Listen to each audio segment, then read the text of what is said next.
Princess Nerethi called humans soft in front of empires.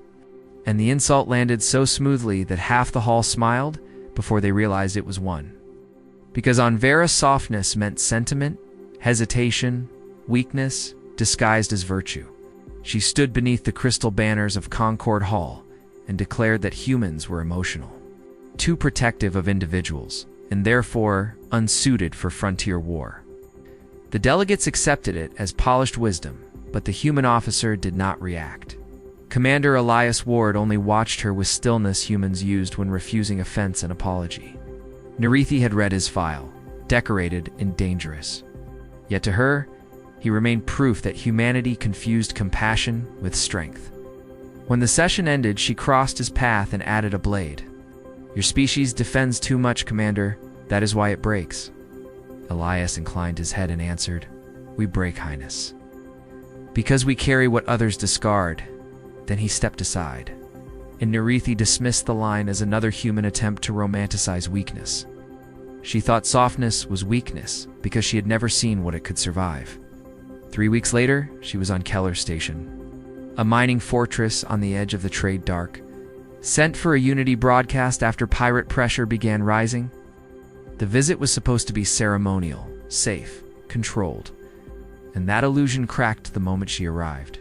Because Concord Command assigned Elias Ward as her operational liaison, he shortened her public route, moved her quarters beside the emergency spine, placed an evacuation band around her wrist, and told her to keep it on during the broadcast. She asked if humans always assume disaster. Elias replied, "Only when the schedule looks too clean," which sounded paranoid until Keller began feeling wrong. Workers avoided eye contact, patrol drones repeated loops too precisely, security doors cycled half a beat late, and the station commander smiled like a man balancing lies on his teeth. Elias noticed altered inventory stamps, missing maintenance crews, fresh tool marks near a sealed conduit hatch. He said little. But Nerethi began to understand why commanders trusted humans in uncertain places. They did not respect appearances, they respected patterns. Some warriors look magnificent on a parade deck. Humans become dangerous when the room starts lying.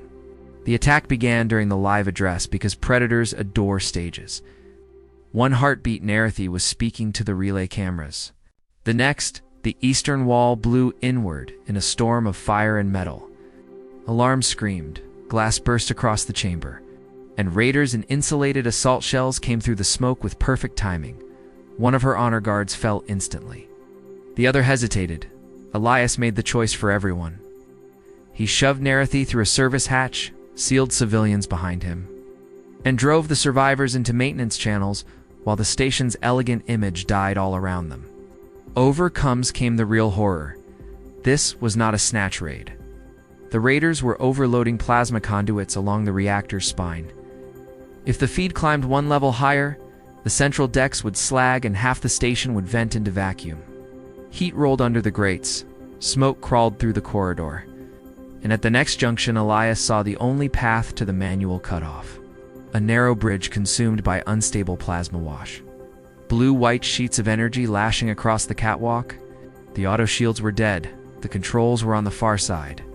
Nerethi stared at the inferno and said what any rational being would say. "No one can cross that." Elias looked once, measured the pulse timing, tore an emergency thermal shroud from the wall, and answered, "Someone can." That was the moment her certainty began to die.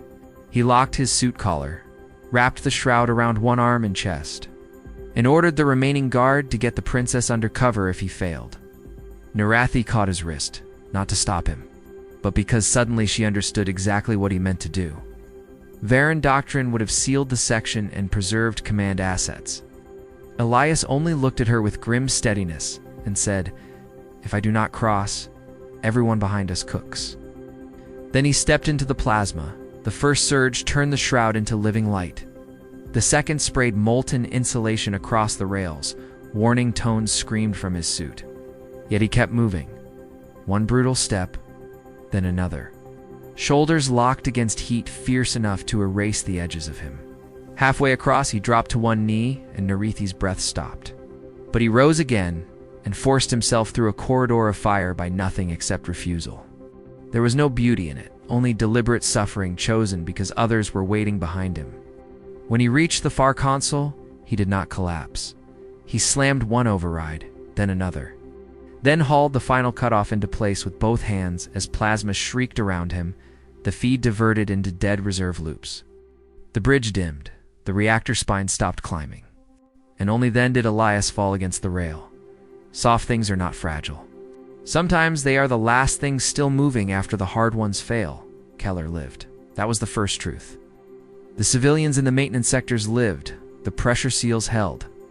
The raiders lost their chance to turn the station into a graveyard.